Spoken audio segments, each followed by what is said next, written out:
Hello everyone, চলে এসেছি ঐতিহাসিক বিয়ের মুহূর্তে নিয়ে।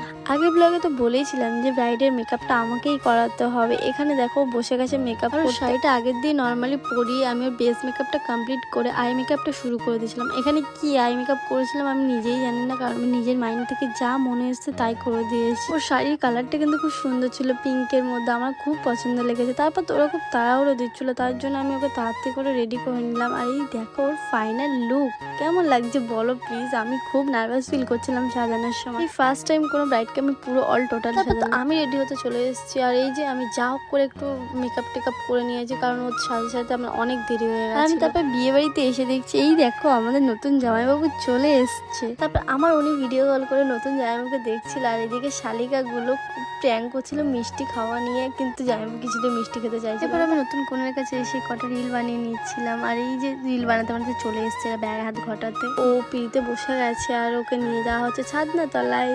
দেখি ছাদনা তলায় গিয়ে কি, আমি প্রথমবার কোনো বিয়ে এত ক্লোজ থেকে দেখছি ফার্স্ট টাইম। তারপর শুরু হয়ে গেছে ওর শুভ দৃষ্টি। এই দেখো শুভ দৃষ্টি হওয়ার পরে কি করছে আমি এসব কিছুই বুঝতে পারছি না।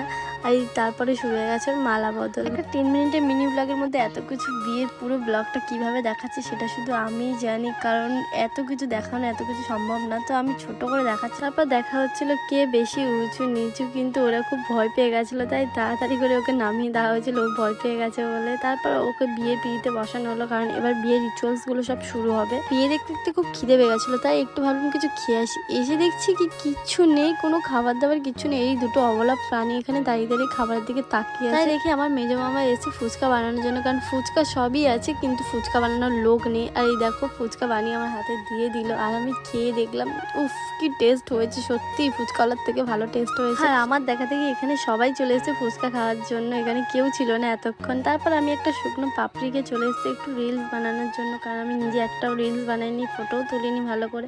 তারপর এই দেখো আমি একটু রিলস বানিয়ে নিলাম। আর এদিকে আমার রিল বানাতে বানাতে বিয়ের এত কিছু সব হয়ে গেছে, এটা আমি অন্য কারোর ফোন থেকে নিয়েছি। আর এই দেখো সিঁদুরদানও হয়ে গেল, কিন্তু আমরা এখানে ছিলাম না, কারণ আমরা ডান্স করতে খুব ব্যস্ত ছিলাম। আস্তে আস্তে ভুলেই গেছি বিয়ের কথা। আর এখানে কি বলবো ফাটিয়ে ডান্স করেছি একদম জামাইবাবু আমরা সবাই মিলে। আর লাস্টে দেখো বর বউ না থাকতে পেরে ওদের বিয়ে হওয়ার পর ওরাও চলে এসেছে, কারণ ওরা আমাদের দেখে থাকতে পারছিল না। তারপর তো আমরা চলে এসেছিলাম খেতে, কারণ খুব খিদে পেয়ে গেছিলো আর রাতও অনেক হয়েছিল। আর এই দেখো বরের পাতে কত বড় একটা মাছের মাথা দিয়েছে। আর এই যে খাওয়া দাওয়া কমপ্লিট করে চলে গেছিলাম মাসি বাড়ি ঘুমোতে, কারণ খুব ঘুমও পেয়ে গেছিলো আর অনেক রাত হয়ে গেছিলো। তারপর বাড়ি এসে এই যে মেকআপটা তুলে দিলাম, আর আমি ঘুমাই, আর তোমরা আমার চ্যানেলটা সাবস্ক্রাইব করো। নেক্সট ব্লগটা খুব তাড়াতাড়ি আসবে। আজকের মতো টাটা সবাইকে।